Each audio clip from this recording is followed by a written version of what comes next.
ബീഹാറിൽ ആദ്യഘട്ട വോട്ടെടുപ്പിന് 3 ദിവസങ്ങൾ മാത്രമേ ഉള്ളൂ. ഇന്നും പ്രധാനമന്ത്രി അടക്കമുള്ള ആളുകൾ BJPക്കായി പ്രചാരണത്തിന് വരുന്നുണ്ട്.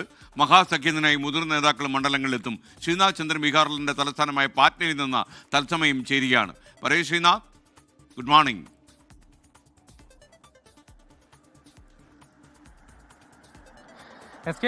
S K very good morning. ഞാനിപ്പോൾ പാറ്റ്നയിൽ നിന്ന് കുറച്ചധികം ദൂരേക്ക് ഇന്ന് പുലർച്ചെ വന്നിട്ടുണ്ട്. അതായിരുന്നു ഇത്ര സമയം നമുക്ക് നെറ്റ്വർക്ക് കിട്ടാത്തയൊക്കെ പ്രശ്നം ഉണ്ടായിരുന്നു. മുംഗേർ എന്ന ജില്ലയിലേക്കാണ് എത്തിയത്. ഇവിടെ ഒരു പ്രത്യേക സ്റ്റോറിയുണ്ട്, ഒരു വാർത്ത എടുക്കാൻ വേണ്ടി വന്നതാണ്. ഏതായാലും നമ്മൾ പ്രചാരണ ഘട്ടത്തിലേക്ക് വന്നാൽ ഇന്നും പ്രചാരണം കൊഴുക്കാനുള്ള സാധ്യത തന്നെയാണ്. പ്രധാനമന്ത്രി അടക്കമുള്ളവർ ഇന്നും സംസ്ഥാനത്തുണ്ട്. ഇന്നലെ പറ്റ്നയിൽ വലിയ റോഡ് ഷോ ഒക്കെ നടത്തി.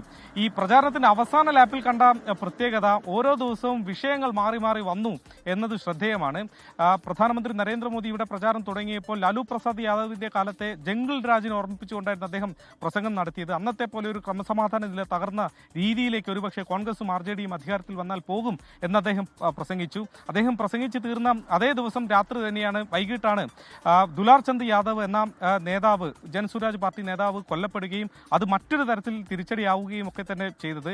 ഏതായാലും ആ കേസിൽ ഇപ്പോൾ JDU നേതാവിനെ അറസ്റ്റ് ചെയ്യുകയും സ്ഥാനാർത്ഥി ജയിലിലാവുന്ന സാഹചര്യമൊക്കെ തന്നെ ഉണ്ടാവുകയും ചെയ്തു. അങ്ങനെ അവസാന ലാപ്പിലേക്ക് വന്നപ്പോൾ ക്രമസമാധാന പ്രശ്നമടക്കം കാര്യങ്ങൾ ചർച്ചയായി മാറി. ഇന്നലെ ഓപ്പറേഷൻ സിന്ദൂർ അടക്കമുള്ള വിഷയങ്ങൾ പ്രധാനമന്ത്രി കോൺഗ്രസിനെതിരെ ആയുധമാക്കുന്ന കാഴ്ച കണ്ടു.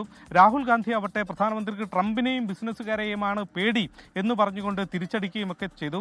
ഇന്നലെ ബഗുസാരിയിൽ, ഈ മുംഗേറിലേക്ക് വരുന്ന വഴിയിലാണ് ബഗുസാരിയിൽ പരമ്പരാഗതമായി മത്സ്യം പിടിക്കുന്ന ആളുകളെ അവരുടെ സാഹചര്യങ്ങൾ മനസ്സിലാക്കാൻ വേണ്ടി രാഹുൽ ഗാന്ധി കുളത്തിലിറങ്ങിയ ദൃശ്യങ്ങളൊക്കെ തന്നെ നമ്മൾ പ്രചാരണ ഘട്ടത്തിൽ ഇന്നലെ കണ്ടതാണ്. അങ്ങനെ പ്രചാരണം പരമാവധി കൊഴുപ്പിക്കുകയാണ് രാഷ്ട്രീയ പാർട്ടികൾ. ക്രമസമാധാന നില അത് അല്പം പരിങ്ങലിലായത് സംസ്ഥാനത്ത് വോട്ടർമാർക്കിടയിൽ ഒരു ആശങ്കയുണ്ടാക്കിയിട്ടുണ്ട്. ഏതായാലും മുതിർന്ന ഉദ്യോഗസ്ഥരെയൊക്കെ തന്നെ സ്ഥലം മാറ്റിക്കൊണ്ട് തെരഞ്ഞെടുപ്പ് കമ്മീഷൻ ഈ കാര്യത്തിൽ ഇടപെടൽ നടത്തുന്നുമുണ്ട്. SKN ലോകത്തെവിടെയായാലും ഏത് സമയത്തും 24 വാർത്തകളും ഓഗ്മെന്റഡ് റിയാലിറ്റി പാക്കേജുകളും എക്സ്പ്ലെയിനറുകളും വിശദമായി കാണാൻ ഞങ്ങളുടെ YouTube ചാനൽ നിങ്ങൾക്ക് സബ്സ്ക്രൈബ് ചെയ്യാം.